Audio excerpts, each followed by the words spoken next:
Hi, everybody. Thank you for being here for today's live stream show.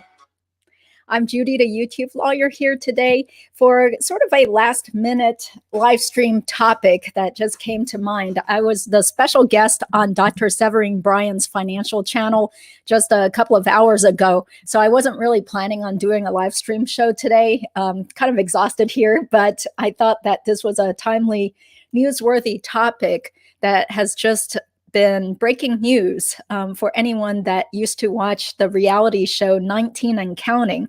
This was a TLC show that was on many years ago, probably, I would say, maybe at least, maybe even 20 years ago. I guess time flies because I remember I used to watch the show a long time ago, back when the kids were just like really little, and Josh Duggar, the oldest child, who is the son that just got arrested recently, I think he was just a teenager back then when I remember watching the show. So it's a reality show that featured Jim Bob and Michelle, and the Duggar family is or was part of like a religious, I think they call themselves a Christian sect called Quiverful, where basically the women are all supposed to just have as many kids as possible. The kids are all homeschooled. They only associate with church people. They only go to church activities, I think. Like everything is just very, very strongly monitored regarding the children's lives. They are not supposed to, dress in certain ways. The girls have to dress very conservatively and not wear pants. There are just all sorts of like different rules that they had to follow to be part of this religion. And ultimately, I believe the family had 20 children. It was called 19 and Counting. I think they had their last child, the baby, like towards the end of the series. And the show got canceled back in, let's see here. Wow, I think it was quite a while ago. Show got canceled in 2005 after allegations surfaced that Josh, the son, had molested at least 4 of his sisters. So this was just like totally shocking because on their reality show, the family was presented as this like really wholesome family, even though they're part of an unusual religion, that they were all supposed to be all happy and very close. And, everybody was following the rules and looked well adjusted, and, nobody was supposed to complain or anything. So, you have this like perfect reality show family, and then you find out that the oldest brother is sexually molesting these like much younger female, sisters. That's pretty disgusting and disturbing. So no wonder TLC just, took the show off the air. But every so often the family has emerged and become part of, I guess, part of the media circus here and there whenever they do something that is newsworthy. And unfortunately, it's become more and more like negative things that have been going on with the family. So let's take a look here at the latest news, where Josh Duggar has been arrested for possession of or distributing child porn, two federal charges here. And there have been a number of news outlets that reported this. So I'm going to share one of the articles, which is from People magazine. So he's married. Like, they all encourage the kids to marry early. Of course, you're not supposed to have premarital sex. And I remember there was like an episode where they showed Josh and his now wife having a so-called date, but they weren't allowed to touch each other or even hold hands. And the parents, or at least one of the parents, had to go along as a chaperone. So it was a very controlled upbringing. But as you can see, Josh has had some problems with addiction to internet porn, molested his sisters, not just one, but probably 4 of them. At least 2 of them did come out into the media years ago and said that they forgave him, and that supposedly he was very young when it happened, like 13 or 14, but who knows how long it happened, but he never faced any criminal charges for molesting his sisters. And from the news articles, it sounds like he was also accused of molesting somebody else that was not a relative, maybe through some sort of church retreat or activity.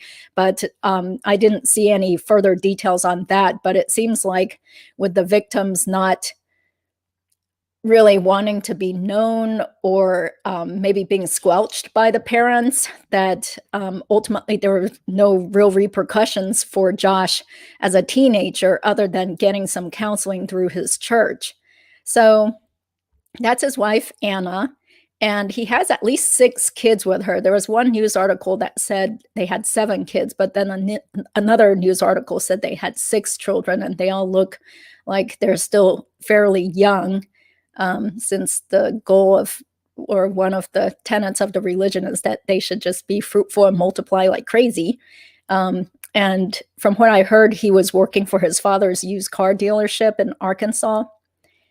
And so he was arrested for having child porn. And the articles made it clear that it was like child porn that showed images of kids younger than 12. So sometimes people might say, oh, well, maybe it wasn't that bad. Maybe they were like, people that looked like they were adults, but they were really 17 or 16 or whatever. But, the articles I've read have made it clear that it's showing like prepubescent, kids under 12. So the family, some of the members of the family, like his married sisters, a couple of them have issued statements, as well as the parents, Jim, Bob, and Michelle, just basically saying, some pretty palatable, looks like it's been run through like PR experts or something. So one of his sisters, Jessa, and her husband said, "We are saddened to hear of the charges against Josh. As Christians, we stand against any form of pornography or abuse, and we desire for the truth to be exposed, whatever that may be. Our prayers are with their family as they walk through this difficult time." So the poor wife, Anna, has really been through some difficult times, but she stuck through with him and continued to have more kids with him. So he was already married when all that news about his past molestation of his sisters broke through. And then apparently news came out that he had been on the website Ashley Madison, which is for people to be having affairs. And I also did read somewhere that he was accused of assaulting a prostitute and strangling her during their encounters. And the woman thought that she was going to be killed. He has said that he had like a problem with internet porn addiction. That was quite a while ago, in articles that came out about 6 or more years ago, quite a while ago. And it says here, Josh pleaded not guilty to the charges on Friday while appearing in court virtually via Zoom. The reality star's attorneys opted to forego having the judge read out the charges he's facing. If Josh is granted bail, U.S. Chief Magistrate Judge Aaron L. Weideman ordered that he will have to be in a residence where there's no minor in the home. Yep, so he can't be at home because he has plenty of kids, young children. Josh Duggar has been charged in a 2-count indictment. He's pled not guilty to both charges, and we intend to defend this case aggressively and thoroughly. In this country, no one can stop prosecutors from charging a crime, but when you're accused, you can fight back in the courtroom. And that is exactly what Josh intends to do, his attorneys said. So his attorneys are Justin Gelfand, Travis Story, and Greg Payne. So he's going to remain in an Arkansas detention center as he awaits a bond hearing. So, yeah, this guy, boy, he's really fallen from grace. I mean, he looks a lot worse than he does in this picture here.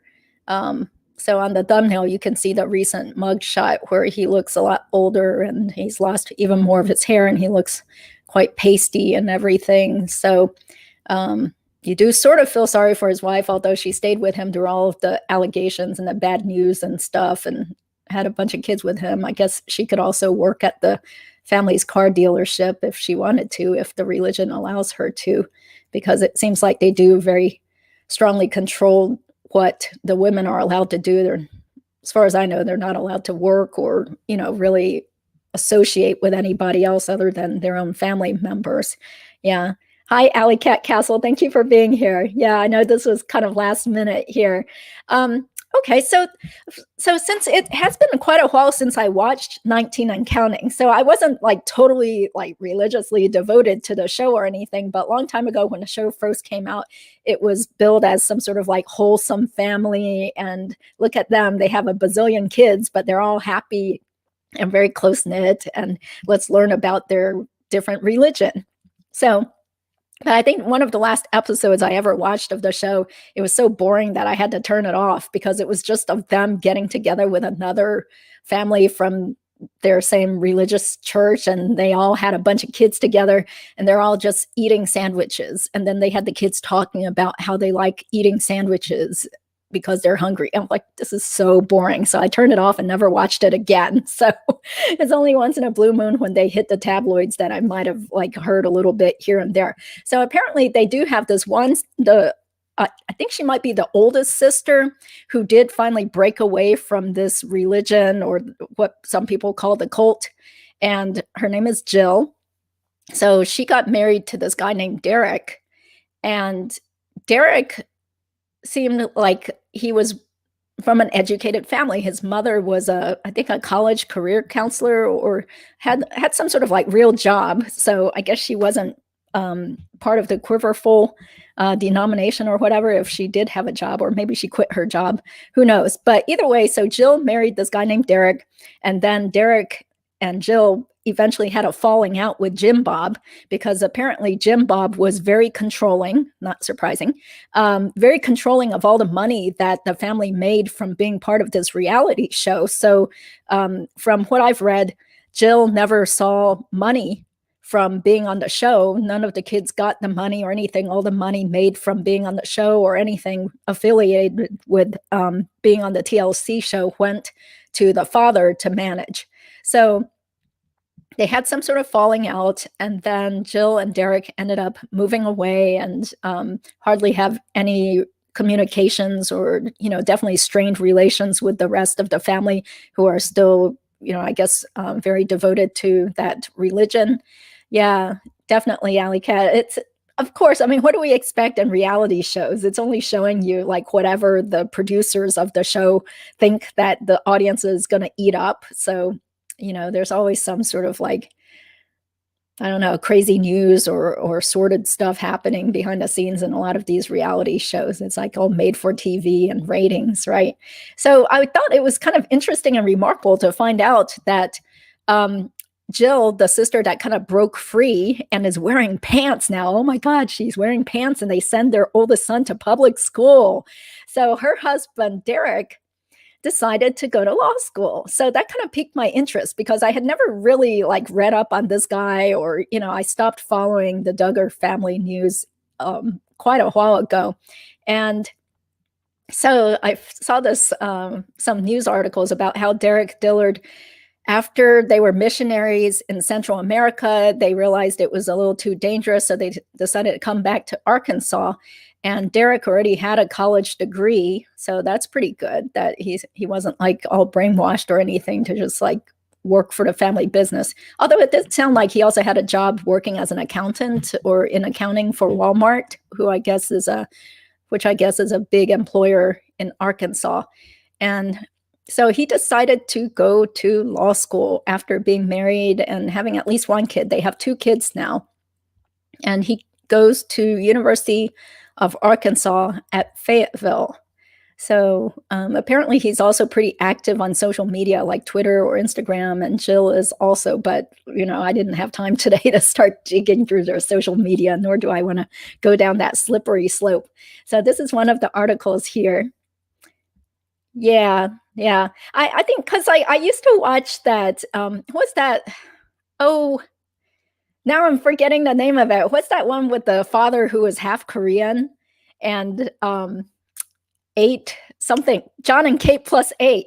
Yes. So I used to watch John and Kate plus 8 a lot. Again, I'm dating myself. This was well over 15, 20 years ago. Yeah. But then later on, I read all the behind the scenes information about, what was really going on with the show, and how, the producers would always be constantly talking to them, telling them, what they're supposed to do, or, these contrived situations that the producers wanted to put the family in for the sake of ratings or to stir up stuff. So anyway, yeah, I mean, it's tough to be a reality star, but obviously the family or Jim Bob wanted to do it for the money, because I'm sure they made, like, who knows, maybe millions off of being on the show. I can't remember how long the show was on, but it was for a number of years. So this article from last September says Derrick Dillard has amazing plans for his law degree. So he's at University of Arkansas, and I did look up some statistics there. University of Arkansas, I never really thought much about that school. It seems to be more like a definitely regional, or for people that are from Arkansas. Like, you don't hear about people coming from out of state to go to University of Arkansas Law School. And apparently Arkansas has 2 law schools. There's one in Fayetteville and one in Little Rock.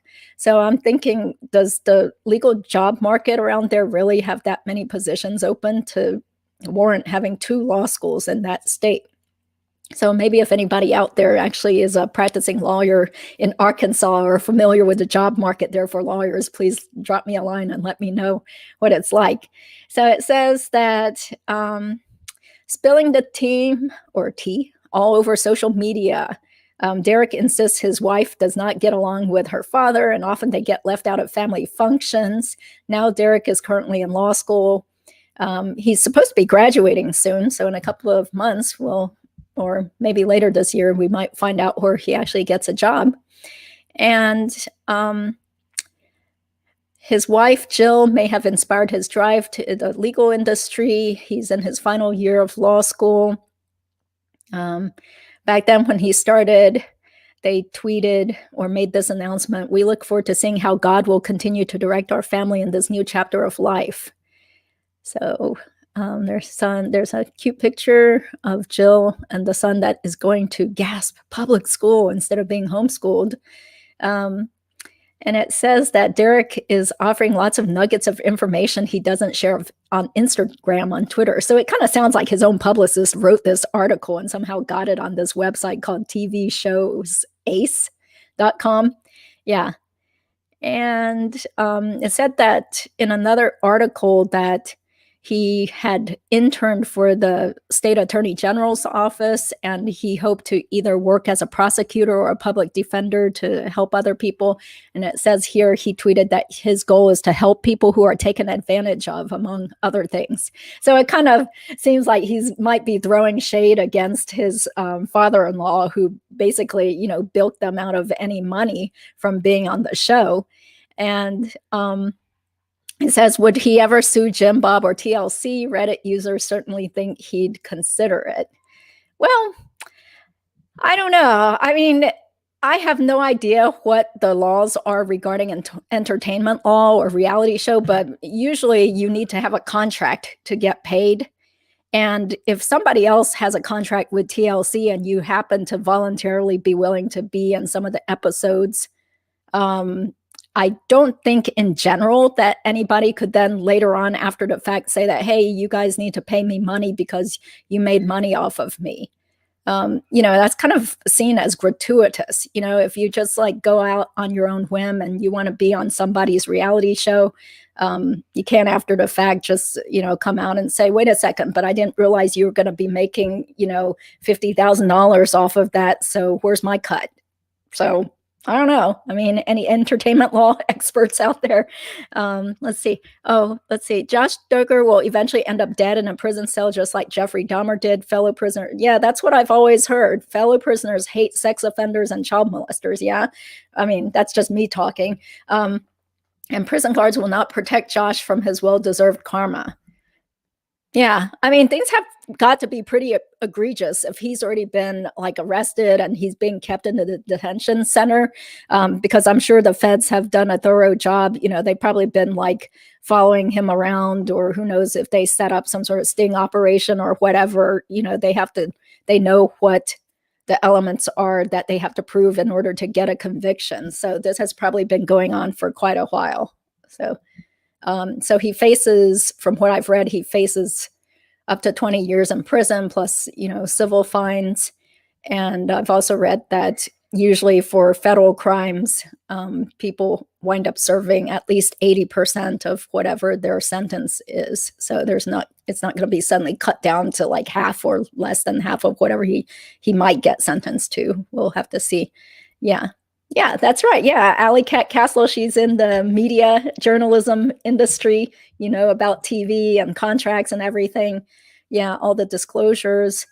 Yeah, yeah, because when I was like reading up about this, I was like, oh my gosh, I can't believe it's been so many years since I used to watch the show, because Josh Duggar is now 33 years old. And I remember when I was watching, he was a teenager back then, when he was probably molesting his sisters. Yeah.